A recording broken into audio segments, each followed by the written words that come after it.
Salut tout le monde, c'est Simon, je vous retrouve pour une nouvelle vidéo. On va partir sur la Ligue 1, le championnat français, avec un petit récap de la dernière journée comme habituellement, un petit pronostic sur tous les matchs de ce week-end, et un petit combi confiance entre guillemets en fin de vidéo. On attaque le week-end passé, magnifique week-end, 3 scores exacts en 9 matchs, et c'est très beau. Nantes-Lens, match fermé, c'était prévisible. Gourvenec qui n'arrivait pas à grand chose. Je trouve que Nantes jouait beaucoup mieux avec le coach précédent. Ils ont voulu le virer. Kita, il est content. Maintenant, il a Gourvenec qui met des buts tous les matchs, mais bon, c'est nul à chier. Metz contre Lorient, je trouve que Lorient, ils ont fait un bon mercato et ça commence à payer ses fruits là, hein, c'est pas mal, un petit nul contre le Havre, une victoire à Metz, je pense qu'ils peuvent se maintenir. D'ailleurs, pour moi, Nantes, ça sera peut-être le troisième larron qui va descendre. Je pense que ça va se terminer comme ça. Ça fait un petit moment qu'il tourne autour, mais au bout d'un mois, ça va tomber. Ça, j'imagine, je le vois venir gros comme une maison. Brest contre Nice, c'était clairement le score le plus évident pour moi de cette journée-là. Il est passé franchement sans sourciller. On n'aura pas beaucoup tremblé, donc c'est top. Strasbourg-Paris, bon Paris ils ont fait une victoire vraiment un peu trompe-l'œil encore une fois, hein, comme les deux matchs contre Brest, comme ce soit hier ou il y a 10 jours.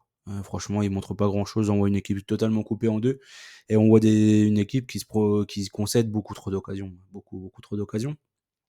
Rennes a gagné 2-1 contre Montpellier, il avait tout à prendre ici, parce que même les buteurs sont passés. Monaco, un partout contre Le Havre. Monaco, ils se sont tirés une balle dans le pied tout seul, hein, parce que Le Havre, ils n'ont pas eu une occasion du match. C'est Monaco qui a marqué contre son camp, pardon, un but de Fofana. Lille-Clermont, Lille a écrasé Clermont avec un but magnifique de Zegrova. Reims-Toulouse, j'ai évité la douille rémoise, donc je suis bien content que Toulouse, pareil, ils ont fait un bon mercato, ils ont recruté de bons petits joueurs, je trouve, devant, ils apportent beaucoup. Lyon contre Marseille, ici l'over 1,5 n'a pas passé. Lyon, ils ont joué qu'une mi-temps. Et Marseille, il y a eu deux occasions sur Langa et une frappe d'Aubameyang sauvée par Maitland Niles sur sa ligne. Mais sinon, il n'y a pas eu d'occasion de la globalité du match. Marseille montre rien, les spectateurs sont en colère. Donc du coup, ils sont obligés, je pense, de se remettre à la tête à l'endroit ce week-end contre Metz. Metz qui sont vraiment nuls, qui perdent tous leurs matchs. Donc quand même, si Marseille ne gagne pas là, je pense que ça va vraiment mal terminer cette histoire-là. Je pense que là, on voit clairement que Verretou, Rongier sont de loin les meilleurs joueurs de l'équipe. On voit aussi que Unai, il est bien gentil, il fait un bon match tous les 10 ans, mais bon, au bout d'un moment, il ne sert strictement rien, il est nul à chier. Donc s'il veut partir, franchement, la porte est grande ouverte. Je pense que Longoria, il va faire la même chose, il va partir avec Unai, tout le monde va partir, tout le monde sera content. Et je pense qu'il faut repartir à zéro hein, dans ce club, malheureusement, sinon ça va mal tourner. Au bout d'un moment, on va jouer le maintien comme Lyon. Si c'est pas cette année, ce sera l'année prochaine, mais on va tout droit dans le mur s'il n'y a pas de changement vraiment gros dans ce club-là. Parce que là, vouloir tout le temps changer l'effectif tous les 2 jours, pas vouloir garder ses meilleurs éléments, etc., je trouve que c'est pas possible. C'est pas possible, il gère Marseille comme si c'était un club de milieu de tableau. Marseille, c'est pas Montpellier, mais ça, les gens l'oublient. C'est pas des clubs où on peut faire n'importe quoi. Et prendre les joueurs et les faire du trading comme fait Longoria, c'est pas un club avec qui on peut faire ça à Marseille. Donc ça, il l'oublie un petit peu. Donc voilà, je pars sur une victoire de l'OM quand même ici contre Metz, 2 buts à 0. Lens contre Strasbourg. Lens n'a pas joué en coupe. Strasbourg a eu un gros match hier contre le Havre, donc je pense que Lens, ils peuvent en profiter un peu de peut-être un peu de manque de fraîcheur physique du côté strasbourgeois.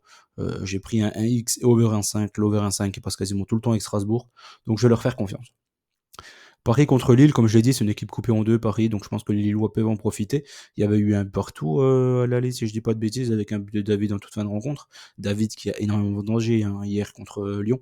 Il faudra qu'il se remette la tête à l'endroit. Lui, franchement, il y a vraiment des matchs où il loupe énormément d'occasions. Hein. C'est assez fou hein, quand même, lui. On comprend pas trop s'il est bon, mauvais. Je comprends rien. Moi, Jonathan David, j'ai du mal avec lui. J'ai l'impression qu'il est super fort sur penalty, mais hors penalty, c'est pas terrible. Donc voilà. Ici, je suis obligé de prendre le BTTS. Comme je l'ai dit, je pense que Paris aura la tête à la Sociedad. Et Lille, c'est peut-être la meilleure joueuse de foot actuellement en France avec Rennes et Brest. Je pense que c'est peut-être les 3 meilleures équipes actuellement en France.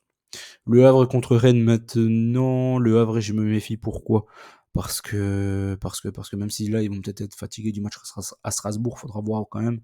Rennes, ils ont marché sur Sochaux, donc c'est pas ça qui les a fatigués. Ils ont même mis Terrier sur le banc, etc. Donc là, ici, je me méfie juste parce que Le Havre à domicile, ils ont quand même tapé Nice, ils ont tapé Lyon. Donc j'ai préféré prendre un over 1,5. Dans tous les cas, jouer un match avec des buts. Clermont contre Brest, je vois pas Brest, perdre du côté de Clermont. Clermont qui gagne pas un match à la maison. Donc là, j'ai pris un nul ou Brest. Je vois pas trop d'autres issues ici, hein, même s'ils ont fait un gros match hier. Je pense que, bon, contre Clermont, même si t'es à 80%, tu ne repars pas avec une défaite. Après Lorient-Reims, Toulouse-Nantes, Montpellier-Lyon, Nice-Monaco.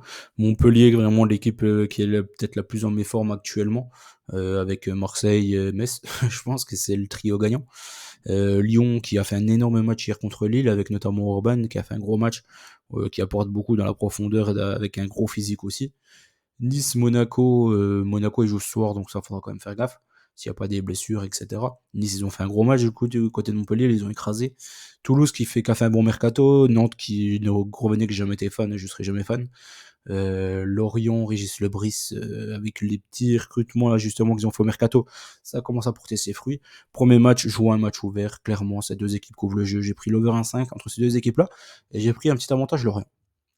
Toulouse contre Nantes maintenant, comme je l'ai dit, Nantes ils vont bétonner clairement, on a l'habitude. Toulouse ils ont fait des ajustements au mercato que j'aime beaucoup. Il y a deux joueurs devant qui apportent pas mal. J'ai pas leur nom la tête comme ça, c'est un peu compliqué. Hein. Ils étaient pas trop connus, donc c'est pas des mecs que je connais comme ça. Je les ai pas noté là, je regarderai pour la semaine prochaine. Mais du coup j'ai pris Toulouse au nul ici. Dans tous les cas, au pire ça fera 0-0, mais je vois pas Nantes aller gagner du côté de Toulouse. Montpellier contre Lyon. Là, comme je l'ai dit, il y a Montpellier, ils sont fin fond du trou, et Lyon, ils reviennent plutôt bien. Ils ont fait un mercato de dingue. Il faudra toujours, encore une fois, m'expliquer comment une équipe qui joue le maintien peut lâcher autant d'argent, autant de salaire à des joueurs comme ça. Je trouve ça assez dingue. Je pense que là, DNCG, au bout d'un moment, il faudrait qu'il passe quand même la saison. Je trouve ça assez fou. Mais bon, c'est comme ça. Et ici, je vois pas Lyon perdre, clairement, du côté de Montpellier. Et Nice-Monaco, il y a Monaco, comme il joue ce soir, je me méfie un peu. Mais dans tous les cas, je pense que Nice ne perdra pas à la maison. Même si le petit hic dans tout ça, c'est que Monaco réussit souvent très bien du côté de Nice. Donc voilà, sur les antécédents, etc. Les, les, les confrontations directes un peu plus anciennes, ou même le l'an passé, je crois que même l'an passé, ils sont allés gagner. Le match aller, Nice avait gagné 1-0, même où je crois que c'est Balogun qui avait loupé de pénaux de souvenir. Donc voilà, je me méfie quand même. Mais là, comme ça, au moment monté, je vais partir sur Nice ou nul. D'ailleurs, Nice, c'est Niachimier, je crois qu'il me met encore un but de dingo hier. Une grosse frappe de loin.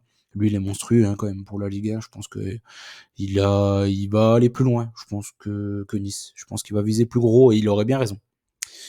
Le bet de fin, j'ai gardé l'OM contre Metz. Franchement, s'ils perdent pas là, c'est pas possible pour moi. Et Lyon contre Montpellier, pareil. Je pense que Montpellier, ils sont trop mal en point pour que Lyon n'en profite pas. J'espère que la vidéo vous a plu. N'oubliez pas qu'on gagne, on perd ensemble. Je vous souhaite bonne chance à tous. Et on se dit à très vite. Allez, ciao tout le monde.